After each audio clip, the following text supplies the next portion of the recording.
The film begins with two individuals, Leland Jones and William Billy. They depart their room in a distant rural motel in the United States Midwest. Leland checks it out, though it takes more than usual. When Leland returns, he requests water, but the jug is empty, so he requests that Billy replenish it from the motel's water cooler.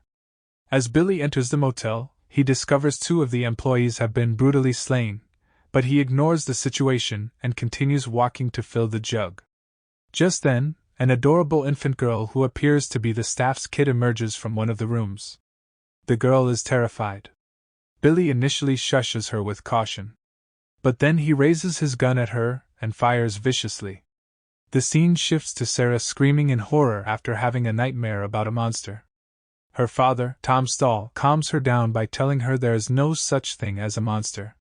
Just thereafter, her brother, Jack, enters the room and cheers Sarah up by laughing things off. Tom lives happily with his wife, Eddie, and their two children, Jack and Sarah. Tom owns a small-town diner, and Eddie is an attorney. Tom and Eddie adore one another and their children. The scene then cuts to Jack's school, where he is playing baseball. He collects a fly ball, allowing his team to win, while the opponent's player, Bobby, is upset with him. Bobby turns out to be the school bully. After the game, he shows up in the locker room to pressure Jack into a fight, telling him that if Jack believes he is superior to him, he must prove it via physical combat. But Jack tells him it was a silly game, and Bobby is better than him because he finds the entire argument worthless. Bobby is unable to obtain his desired outcome, and walks away angry. Later that night, Eddie picks up Tom from work. Along the way, Eddie reveals that she has a romantic surprise for him. As a result, she was able to keep the children away. When they get home, Eddie appears in a cheerleader outfit. They express their affection for each other while using the slogan that is popular among college students. Later that night, Jack was observed conversing and smoking a joint with his girlfriend. Just then, Bobby and his friend, who were driving around, noticed them across the street. Looking for trouble, they intend to teach Jack a lesson and mock him in front of his girlfriend. However, they come close to colliding with Leland and Billy's pickup vehicle. Bobby gives them the finger but quickly backs down when he notices the expressions on their faces, signaling that he is messing with the wrong people. Billy then screams about how sick and weary he is with this town and its residents. Leland tells him he has a scheme that will brighten his day. When Tom's diner is set to close, Leland and Billy rush in. Leland quietly orders coffee and pie, but Tom informs them that they are closed. Leland fiercely repeats his words and shouts, startling everyone in the diner. Tom, who is always calm and diplomatic, agrees and begins pouring coffee for the group. Tom urged his waitress, Charlotte, to go home. On her way out, Billy stops her, running his fingers over her breasts. Tom assumes they intend to rob him. He offers them all of the cash in the register. But Leland shows him his gun and says he doesn't need his money. Instead, he instructs Billy to kill Charlotte. Tom hits Leland with the coffee pot, disarming him. He then leaps over the counter and recovers Leland's gun. Tom shoots Billy 3 times in the chest, causing him to tumble through the glass door. He then shoots Leland in the head after the latter stabs him in the foot. Both perpetrators are dead, and Charlotte is sobbing in terror. It's unusual for a family man to be so adept at gunfighting and confronting crooks, as everyone at the table noticed. His story appears on the top pages of newspapers, and local media portrays Tom as a hero. It's widely covered in the media. Tom's damage is mild, and he recovers within a few days. When Tommy and Eddie leave the hospital, he is met with love and acclaim from locals and friends, which Stahl's family also appreciates. Tom avoids reporters and tells a persistent TV reporter that anyone in a comparable situation would do the same thing. Jack is equally overjoyed that his father is a hero, but Tom politely reminds him that he has only been lucky. Eddie too looks out the window, only to discover a car parked exactly across the street. She cheerfully guesses that the car belongs to a fan. Unlike him, Tom becomes suspicious and begins to worry about it. The following working day, 3 non-local, well-dressed guys emerge at the dinner, which is packed with customers and well-wishers. Carl Fogarty, the group's apparent leader, asks for a cup of coffee. Carl appears strange and terrifying. He refers to Tom as Joey several times. Despite Tom's claim that he mistook him for another individual, the man insists that he knows him and considers him to be Joey from Philadelphia. Eddie overhears their chat and finds their presence unnerving, insisting that they either order or leave. Carl gives Tom a $100 tip and paradoxically claims that they are now paid-up customers. As the men leave, Tom explains that his name is Tom Stahl, not Joey, but the man only sneers at him. Once they leave, Eddie immediately contacts a nearby sheriff to warn him of the suspected bunch. The men are then seen driving their car along a remote road when they are stopped by a patrol car. Sam Carney, a seasoned sheriff, received a call from Eddie earlier. The sheriff cautions the suspected group that the city is tranquil and that they do not need to cause trouble here. However, the group, particularly Carl, seemed unconcerned by his alleged threats. Later that day, Sam pays Tom and Eddie a visit, informing them of his confrontation with Carl. Following an inquiry, it was discovered that these three men are part of an East Coast organized criminal ring. Sam called a couple of police connections in Philadelphia as well as within the FBI, but he couldn't find any information or a criminal record on Joey Cusack, the name they gave Tom. However, there is an Irish-American crime family chief in Philadelphia named Richard Cusack, with whom the three guys are affiliated. Eddie bursts into tears when Sam leaves. Seeing this, Tom tries to calm her down by telling her that he will defend them from the crooks. A few days later, when Tom notices the same car driving towards his house, he panics and contacts Eddie to notify her. Without wasting any time, he hobbles all the way home from work. He arrives, huffing and puffing, only to find a terrified Eddie, who is holding a shotgun and ready to shoot. He calms down and discovers that there is no threat to his family. Everyone feels concerned after witnessing Tom, who is devastated and short of breath. Jack then asks his father why he is worried, even if he is also terrified. Tom retells the scenario and promises him that he will handle it, but Jack's fear remains unchanged.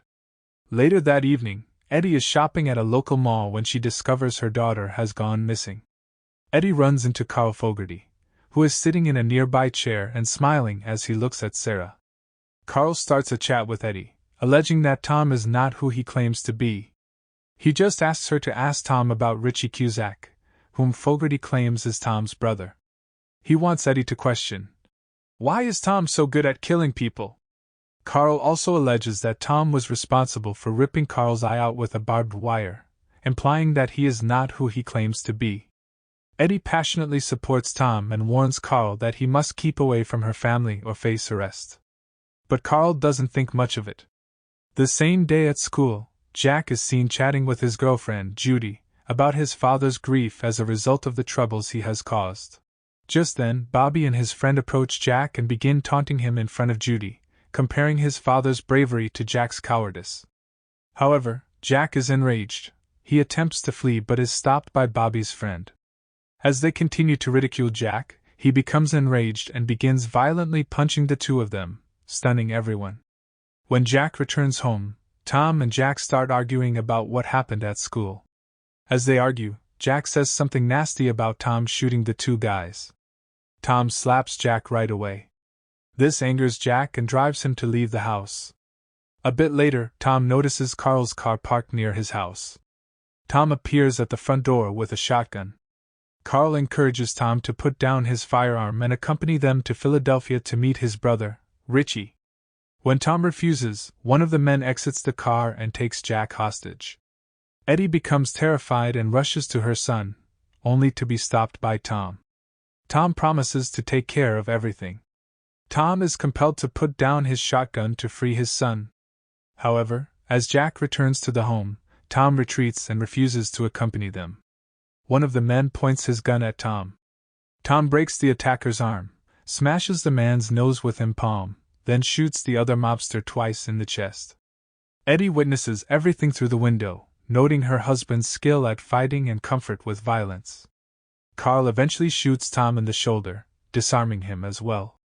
Carl approaches the injured Tom and aggressively demands if he has any final words before he dies. Tom glares at Carl, claiming that he must have killed him back in Philadelphia. But Carl doesn't think much of it, and is about to squeeze the trigger when he is shot to death by Jack, who has collected his father's shotgun. Jack is astonished by what he has done.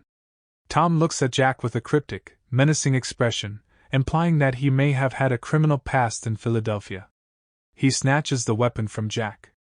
His character returns to normal and embraces his son, who has just saved his life.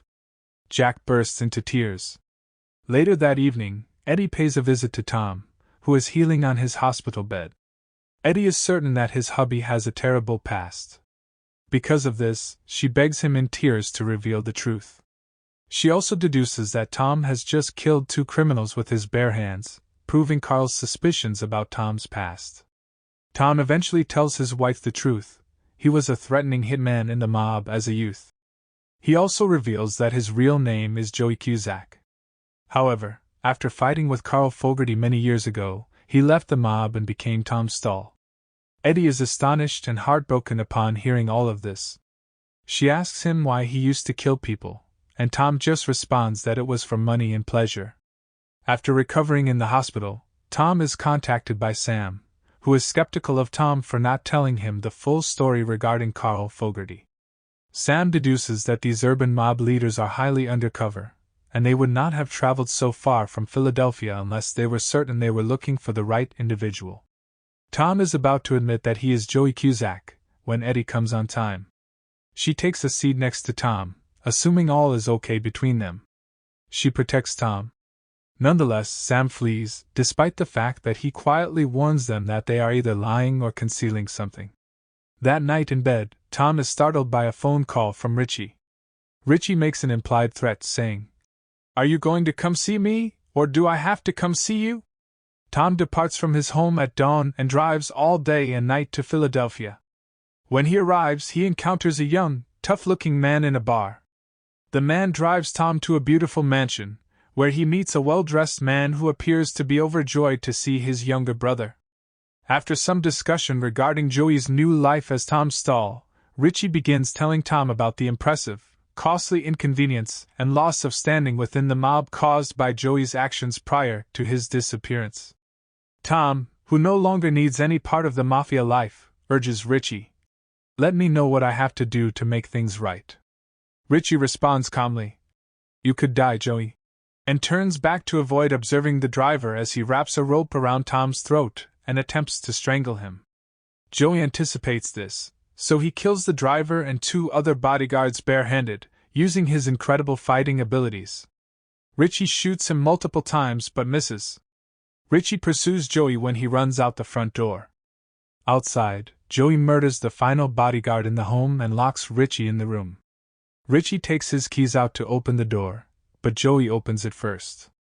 Eventually, he shoots Richie in the head, killing him instantly. Tom drives all the way home to join his family for dinner. Thanks for watching. If you are new, don't forget to subscribe for more of these recaps. Until next time, have a nice day.